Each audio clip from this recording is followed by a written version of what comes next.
आमे जानिबा दुईटी वृत्तर स्पर्शक। तेणु प्रथम आमर काम है आमे दीटा वृत्त नवा। ताले वर्तमान मु दीटा वृत्त नेउछि। ये गोटे वृत्त, ये गोटे वृत्त। ताले वर्तमान मु दीटा वृत्त नेली। ए दीटा वृत्त को देखि मते कुह, ये दीटांग वृत्त परस्पर छेदी वृत्त ना अणछेदी वृत्त? ये दीटांग वृत्त हेले अणछेदी वृत्त। जेते बेले से दीटांग वृत्त रो अंतर्देश कोन हेतिबो अणछेदी, आर अंतर्देश दीटांग अणछेदी नय कि। एवं एई वृत्त दीटांग मध्य परस्पर को स्पर्श करू नथिबे, सेते बेले एई वृत्त दीटा को कहबो अणछेदी वृत्त। आउ दीटा वृत्त नउछि। ये गोटे वृत्त, ये गोटे वृत्त। अच्छा कहले देखिया पिले, ए जो दीटा वृत्त नैछि, ये दीटांग छेदी वृत्त ना अणछेदी वृत्त? छेदी वृत्त। ये दीटांग वृत्त हेले छेदी वृत्त, ये दीटांग हेले अणछेदी, ये दीटांग हेले छेदी। काहे के दीटांग छेदी वृत्त कहलो? जदि ए वृत्त दीटा परस्पर को दीटा बिंदु रे छेद करथिबो, अर्थात दीटा साधारण बिंदु रहिबो। देखिलो बिले, एई बिंदुटा S1 वृत्त रे अछि, S2 वृत्त रे अछि। सेमति एई बिंदुटा मध्य S1 वृत्त रे अछि, S2 वृत्त रे अछि। ताले S1 आ S2 वृत्तर केतोटी बिंदु साधारण? दीटा बिंदु साधारण। जेतले दीटा बिंदु साधारण रहिबो, सेते बेले सेमानु कहबो परस्परर छेदी वृत्त। बुझिला? एठी देखलो केतरा बिंदु साधारण नाही, साधारण अछि कि? ता कोन कहलो? अणछेदी वृत्त। किंतु आउ गोटे वृत्त दीटा करछु देखो। ये गोटे वृत्त मने करो, ये गोटे वृत्त मने करो। अच्छा लक्ष्य करो बिले, ये दीटा अंक वृत्तर केतेटा बिंदु साधारण? गोटिए बिंदु साधारण। ये बिंदुटा S1 वृत्त रे अछि, सेही बिंदुटा भी S2 वृत्त रे अछि। किंतु ताकर अंतर्देश द्वय परस्पर अणछेदी। किंतु से वृत्त दीटांकर गोटिए बिंदु साधारण, सेति पई ए वृत्त दीटा को कोन कहबा? स्पर्शी वृत्त। बुझला? तले एमान हेले स्पर्शी वृत्त, एमान हेले छेदी वृत्त, एमान हेले अणछेदी वृत्त। वर्तमान तमे जो स्पर्शी वृत्त कहलो, परस्पर को स्पर्श कले बा वृत्त दीटांकर साधारण बिंदु गोटिए रहिले, वृत्त दीटांकर साधारण बिंदु गोटिए रहिले ता कोन कहउछ? स्पर्शी वृत्त। अच्छा लक्ष्य कला बिले, मने कर ये गोटे वृत्त, ये गोटे वृत्त। ये वृत्तर ना नेली S1, ये वृत्तर ना नेली S2 वृत्त। अच्छा एई दीटांक वृत्तर साधारण बिंदुटा हला P ना कि? ताले ये वृत्त दीटा परस्पर को गोटिए बिंदु रे छेद करथिबारु एई दीटा को कहबा स्पर्शी वृत्त। अच्छा लक्ष्य कलो, ये गोटे वृत्त, ये गोटे वृत्त। अच्छा लक्ष्य कलो, ये दीटांक वृत्तर भी साधारण बिंदु गोटिए, ताले एमाने को भी स्पर्शी वृत्त कहबा। स्पर्शी वृत्त कहबा नै कि? ताले एमाने को भी स्पर्शी वृत्त कहबा। काहे कि ना वृत्त कहले हमें एई वृत्तटा परिधिटा को बुझुजंती, संचार पथटा को कहउजंती वृत्त। तेणु ए वृत्त दीटा परस्पर को केतोटी बिंदु रे छेद करूजंती? गोटिए बा साधारण बिंदु गोटिए थिबारु सेति पई ए वृत्त दीटा को कहबा कि वृत्त? स्पर्शी वृत्त। ताले ये दीटा भी स्पर्शी वृत्त, ये दीटा भी स्पर्शी वृत्त। एटा हला S1 वृत्त, एई छोटिया वृत्तटा को कहबा S2 वृत्त। अच्छा लक्ष्य कला पिले, ये दीटा वृत्तर अंतर्देश दीटा अणछेदी ना छेदी?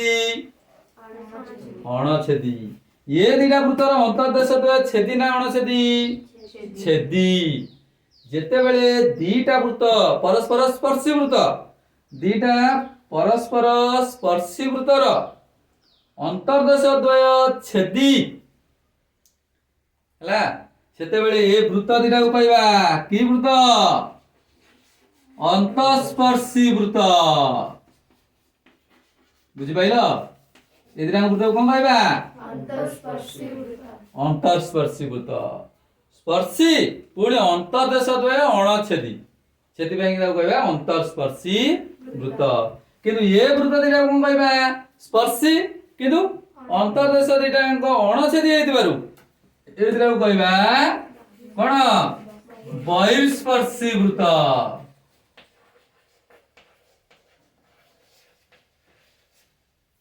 ବୁଝିଲା କି ନାହିଁ?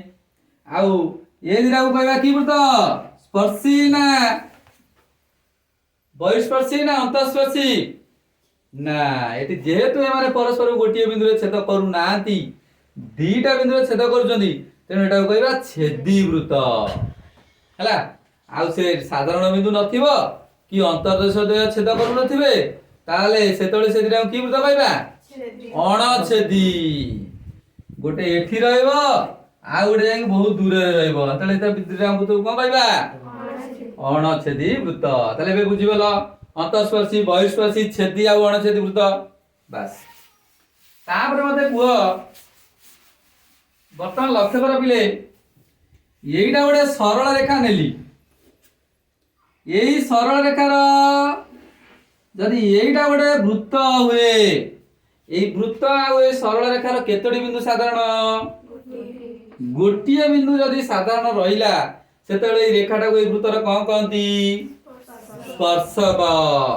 ଆଚ୍ଛା ସମସ୍ତେ ଜାଣିଛ ଏଇ ସରଳ ରେଖାର କେତେଟା ପାର୍ଶ୍ୱ ଅଛି? ଦିଟା ପାର୍ଶ୍ୱ। ସରଳ ରେଖାର ଏପରଟା ଗୋଟେ ପାର୍ଶ୍ୱ, ତଳ ଗୋଟେ ପାର୍ଶ୍ୱ। ଆଚ୍ଛା ଏଇ ରେଖାର ସରଳ ରେଖାର ଆଉ ଗୋଟିଏ ବୃତ୍ତ ନେଲି, ବୁଝିଲା? ଆଉ ଗୋଟିଏ ବୃତ୍ତ ନେଇକି ସେଇ ବୃତ୍ତ ବି ମଧ୍ୟ ଏଇ ରେଖାକୁ ଆଉ ଗୋଟିଏ ବିନ୍ଦୁରେ ଛେଦ କଲା। ଆଚ୍ଛା ଲକ୍ଷ୍ୟ କଲ ପିଲେ, ସେଇ ଗୋଟିଏ ରେଖା ଏଇ ଦିଟାଙ୍କ ବୃତ୍ତର ସ୍ପର୍ଶକ ନା ନାହିଁ? ସେଇ ଗୋଟିଏ ରେଖା ଏଇ ଦିଟାଙ୍କ ସରଳ ରେଖାର ସ୍ପର୍ଶ କଣ? ଦିଟାଙ୍କ ବୃତ୍ତର ସ୍ପର୍ଶକ ନୁହେଁ କି? ଯଦି ଏ ରେଖାଟା S1 ବୃତ୍ତର ସ୍ପର୍ଶକ ହୁଏ, S2 ବୃତ୍ତର ସ୍ପର୍ଶକ ହୁଏ, ସେ ଗୋଟିଏ ରେଖା ନା ନାହିଁ? ସେତେବେଳେ ଦିଟାଙ୍କ ବୃତ୍ତ ପାଇଁ ଏଇ ରେଖାଟାକୁ କହିବା ସାଧାରଣ ସ୍ପର୍ଶକ। ମନେ ରହିଲା? ଏଟାକୁ କଣ କହିବା? ସାଧାରଣ ସ୍ପର୍ଶକ। ତାହେଲେ ସାଧାରଣ ସ୍ପର୍ଶକ କଣ? ଯେତେବେଳେ କୌଣସି ଗୋଟିଏ ସରଳ ରେଖା ଦୁଇଟି ବୃତ୍ତର କଣ ହଉଥିବ? ସ୍ପର୍ଶକ ହେଉଥିବ। ଗୋଟିଏ ରେଖା ଦିଟା ବୃତ୍ତର କଣ ହଉଥିବ? ସ୍ପର୍ଶକ ହଉଥିବ। ସେତେବେଳେ ସେ ସ୍ପର୍ଶକଟାକୁ କଣ କହିବା? ସାଧାରଣ ସ୍ପର୍ଶକ। ଆଚ୍ଛା ଲକ୍ଷ୍ୟ କଲ ପିଲେ, ମୁଁ ଆଉ ଦିଟା ବୃତ୍ତ ନଉଛି। ଇଏ ଗୋଟେ ରେଖା, ଦେଖିପାରୁଛ? ଇଏ ହେଲା ଗୋଟେ ବୃତ୍ତ, ଇଏ ହେଲା ଗୋଟେ ବୃତ୍ତ। ବୁଝିପାଇଲ? ଆଚ୍ଛା ଲକ୍ଷ୍ୟ କଲ, ଏଇ ରେଖାର ଗୋଟିଏ ପାର୍ଶ୍ୱରେ ଗୋଟେ ବୃତ୍ତ ରହିଲା, ଅପର ପାର୍ଶ୍ୱରେ ଆଉ ଗୋଟେ ବୃତ୍ତ ରହିଲା। ତାହେଲେ ଇଏ ବି ଏଇ ଦିଟାଙ୍କ ବୃତ୍ତ ପାଇଁ ଏଇ ରେଖାଟା ବି ଗୋଟେ କଣ? ସ୍ପର୍ଶକ। ତାହେଲେ କି ସ୍ପର୍ଶକ? ସାଧାରଣ ସ୍ପର୍ଶକ। ବୁଝିପାଇଲ? ତାହେଲେ ଦୁଇଟି ବୃତ୍ତର ଯଦି ଗୋଟିଏ ସ୍ପର୍ଶକ ରୁହେ, ତାହେଲେ ସେମାନଙ୍କୁ କଣ କହିବା? ସାଧାରଣ ସ୍ପର୍ଶକ। ଆଚ୍ଛା ଦେଖିଲ, ଏଠି ସାଧାରଣ ସ୍ପର୍ଶକଟା ଯେମିତି ଅଙ୍କନ ହେଇଛି, ଏଠାରେ ସାଧାରଣ ସ୍ପର୍ଶକଟା ସେମିତି ଅଙ୍କନ ହେଇଛି ନା ନାହିଁ? ହେଇ ନାହିଁ। ତେଣୁ ଏ କ୍ଷେତ୍ରରେ ଯଦି ସରଳ ରେଖାର ଏକ ପାର୍ଶ୍ୱରେ ବୃତ୍ତ ଦିଟାଙ୍କ ଅବସ୍ଥାନ କଲେ, ସେତେବେଳେ ଏ ପ୍ରକାର ସ୍ପର୍ଶକଟାକୁ କହିବା, ମନେ ରଖ ପିଲେ, ଏଇ ଯୋଉ ସ୍ପର୍ଶକ ଦେଖୁଛ ଏଟାକୁ କହିବା ସରଳ ସାଧାରଣ ସ୍ପର୍ଶକ। ମନେ ହେଲା? ଏଟାକୁ କଣ କହିବା? ସରଳ ସାଧାରଣ ସ୍ପର୍ଶକ। ତା ମାନେ ସ୍ପର୍ଶକର ଗୋଟିଏ ପାର୍ଶ୍ୱରେ ଯଦି ବୃତ୍ତ ଦିଟାଙ୍କ ଅବସ୍ଥାନ କଲେ, ସେତେବେଳେ ସେମାନଙ୍କୁ କହିବା ସରଳ ସାଧାରଣ ସ୍ପର୍ଶକ। କିନ୍ତୁ ଦେଖିଲ ଏଠି ଗୋଟିଏ ପାର୍ଶ୍ୱ ରହିଲେ, ସେ ଗୋଟିଏ ପାର୍ଶ୍ୱ ରହିଲେ, ଗୋଟେ ବୃତ୍ତ ସ୍ପର୍ଶକର ଗୋଟେ ପାର୍ଶ୍ୱ ରହୁଥିଲା ବେଳେ ସ୍ପର୍ଶକର ଅପର ପାର୍ଶ୍ୱରେ ଆଉ ଗୋଟେ ବୃତ୍ତ ରହିଥିବାରୁ ଏ ପ୍ରକାର ସ୍ପର୍ଶକକୁ ଏଟାକୁ କହନ୍ତି କଣ? ତିର୍ଯ୍ୟକ ସାଧାରଣ ସ୍ପର୍ଶକ। तिर्यक तिर्यक साधारण स्पर्शक ताले पिला माने से तिर्यक साधारण स्पर्शक हो बा सरल साधारण स्पर्शक हो टोटाल ऊपर कहियो गले एटा की स्पर्शक साधारण स्पर्शक ताले साधारण स्पर्शक भितर किए जाउची सरल साधारण स्पर्शक जाउची तिर्यक साधारण स्पर्शक जाउची किंतु तिर्यक साधारण स्पर्शक कोउटा जदी से रेखार गोटे पार्श्व रे बा स्पर्शकर गोटे पार्श्व रे गोटे वृत्त रहथुवा अपर पार्श्व रे गोटे वृत्त रहथुवा ताले एटा की स्पर्शक कहबा तिर्यक साधारण स्पर्शक ताले वर्तमान मोर प्रश्न हला मु दीटा अणछेदी वृत्त नेबी वर्तमान मु दीटा अणछेदी वृत्त नेली ये गोटे वृत्त मने कर ए वृत्तर ना हला S1 वृत्त एठी आउ गोटे वृत्त नेली मने कर एला S2 वृत्त वर्तमान मते कहि परिबो कि ये वृत्त दीटा परस्पर छेदी वृत्त ना अणछेदी वृत्त ना स्पर्शी वृत्त ताले वृत्त दीटा हले अणछेदी वृत्त ताले एठी जदि मु स्पर्शक अंकन करिवि प्रथमे मोर काम हला साधारण स्पर्शक अंकन करिवि बुझला तेणु वर्तमान मागो साधारण स्पर्शक अंकन करूछि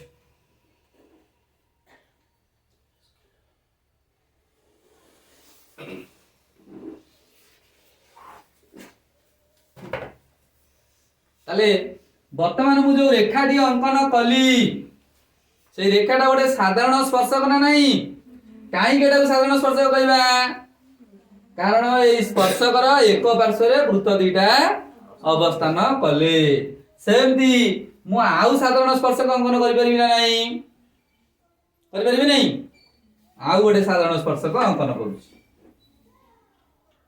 एटा छेदक बळिया आइ जाउची टिके ताऊ जजमेंट नय पड़िबो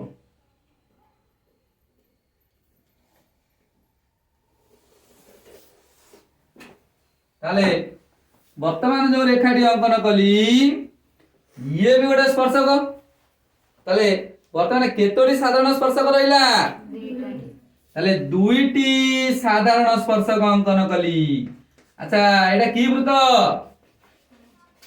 अणछेदी वृत्त ताले तिर्यक स्पर्शक यदि अंकन करिवि ताले वर्तमान मु चेष्टा करछि गोटे तिर्यक स्पर्शक अंकन करिया पई लक्ष्य कर ये गोटे तिर्यक स्पर्शक लागि नै आउ तिर्यक स्पर्शक अंकन करि परिबि ना करि परिबि नै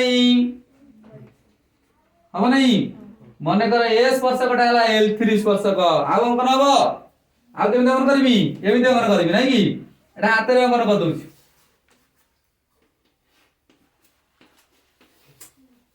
लागि नै आउ स्पर्शक अंकन करि परिबि कि आउ अंकन करि परिबि आउ अंकन हेबो नाही ताले वर्तमान मते कुआ ये दीटा अणछेदी वृत्तर साधारण स्पर्शक संख्या केते 4 केतोटी सरल साधारण स्पर्शक दुईटी सरल साधारण स्पर्शक रहिछि केतोटी तिर्यक स्पर्शक रहिछि मोट रे केतोटी स्पर्शक हला बस सेही बलिया दीटा परस्पर छेदी वृत्त अच्छा दीटा परस्पर छेदी वृत्त नुह कि ताले आर केतोटी साधारण स्पर्शक रहइबो ताले वर्तमान आर सरल साधारण स्पर्शक अंकन करिबा ताले ये गोटे हला सरल साधारण स्पर्शक ये हला गोटे सरल साधारण स्पर्शक नै कि आउ तिर्यक स्पर्शक अंकन करि परिबा नै एठी तिर्यक साधारण स्पर्शक अंकन करि परिबो तेणु आर दीटा होची सरल साधारण स्पर्शक एवं से दीटा भी मध्य साधारण स्पर्शक आर तिर्यक स्पर्शक संख्या केते 0 नाही बुझले नै तापर नबा दीटा परस्पर अंतःस्पर्शी वृत्त ना बहिस्पर्शी वृत्त नबा नै होची जुआडे गोटे वृत्त होची दीटा परस्पर बहिच्छेदी वृत्त कनबा कोनडा बहिस्पर्शी वृत्त ताले दीटा याक परस्पर स्पर्शी वृत्त की स्पर्शी वृत्त बहिस्पर्शी वृत्त ताले आर जदी तिर्यक साधारण स्पर्शकटी अंकन करिबा ହେଇଗଲା ତିର୍ଯ୍ୟକ ସାଧାରଣ ସ୍ପର୍ଶକ ହବ ନା ନାହିଁ। ଯଦି ସରଳ ସାଧାରଣ ସ୍ପର୍ଶକ ଅଙ୍କନ କରିବା ତାହେଲେ ଇଏ ହେଲା ଗୋଟେ ସରଳ ସାଧାରଣ ସ୍ପର୍ଶକ, ତଳକର ପାର୍ଶ୍ୱରେ ବି ମଧ୍ୟ ରହିବ ଗୋଟେ ସରଳ ସାଧାରଣ ସ୍ପର୍ଶକ। ତାହେଲେ ମୋଟ ସାଧାରଣ ସ୍ପର୍ଶକ କେତେ? ତିନୋଟି। ତିର୍ଯ୍ୟକ ସାଧାରଣ ସ୍ପର୍ଶକ କେତେଟା? ସରଳ ସାଧାରଣ ସ୍ପର୍ଶକ କେତେଟା? ତାହେଲେ ଯଦି ମତେ ପ୍ରଶ୍ନ ପଚାରିଥିବ ଦୁଇଟି ପରସ୍ପର ବହିଃସ୍ପର୍ଶୀ ବୃତ୍ତର ତିର୍ଯ୍ୟକ ସାଧାରଣ ସ୍ପର୍ଶକ ସଂଖ୍ୟା କେତେ? କେତେଟା? ଗୋଟେ ହଉଛି ଠିକ। ଯଦି ପ୍ରଶ୍ନ ପଚାରିଥିବ ଦିଟା ବହିଃସ୍ପର୍ଶୀ ବୃତ୍ତର ସରଳ ସାଧାରଣ ସ୍ପର୍ଶକ ସଂଖ୍ୟା କେତେ? ଦୁଇଟି। ଏବେ କହିପାରିବ। ତାପରେ ଯିବା ଦିଟା ପରସ୍ପର ଅନ୍ତଃସ୍ପର୍ଶୀ ବୃତ୍ତ। ଇଏ ଗୋଟେ ବୃତ୍ତ, ଇଏ ବି ଗୋଟେ ବୃତ୍ତ। এই দুইটা বৃত্ত পরস্পর কোন? অন্তঃস্পর্শী বৃত্ত। আচ্ছা এই অন্তঃস্পর্শী বৃত্তর সরল সাধারণ স্পর্শক অঙ্কন করি পারিবে না করি পারিবা নাই?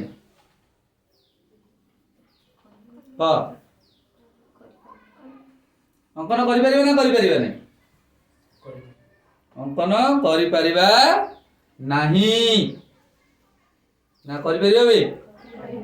অঙ্কন করি পারিবা ହେଲା। ଏ ଦିଟାଙ୍କ ବୃତ୍ତର ସାଧାରଣ ସ୍ପର୍ଶକ ସରଳ ସାଧାରଣ ସ୍ପର୍ଶକ ଅଙ୍କନ କରିପାରିବା। ତାହେଲେ ଏଇଠି ଯଦି ଆମେ ଗୋଟେ ସ୍ପର୍ଶକ ଅଙ୍କନ କଲେ ଏଇ ସ୍ପର୍ଶକଟିର ଏକ ପାର୍ଶ୍ୱରେ ବୃତ୍ତ ଦିଟା ରହୁଛନ୍ତି ମାନେ ଏଇଟାକୁ କହିବା ସରଳ ସାଧାରଣ ସ୍ପର୍ଶକ। ତେଣୁ ଆର ଆଉ ସ୍ପର୍ଶକ ଅଙ୍କନ କରିହେବ କି? ଆଉ ଏ ବୃତ୍ତର ଏଇ ବୃତ୍ତର ଗୋଟିଏ ଗଲା ପରେ ତିର୍ଯ୍ୟକ ସାଧାରଣ ସ୍ପର୍ଶକ ଅଙ୍କନ କରିପାରିବେ କି? ହବ ନାହିଁ। ତେଣୁ ଦିଟା ପରସ୍ପର ଅନ୍ତଃସ୍ପର୍ଶୀ ବୃତ୍ତର ତିର୍ଯ୍ୟକ ସ୍ପର୍ଶକ ସଂଖ୍ୟା କେତେ? 0। ସାଧାରଣ ସ୍ପର୍ଶକ ସଂଖ୍ୟା କେତେ? ସରଳ ସାଧାରଣ ସ୍ପର୍ଶକ ସଂଖ୍ୟା କେତେ? ଗୋଟିଏ।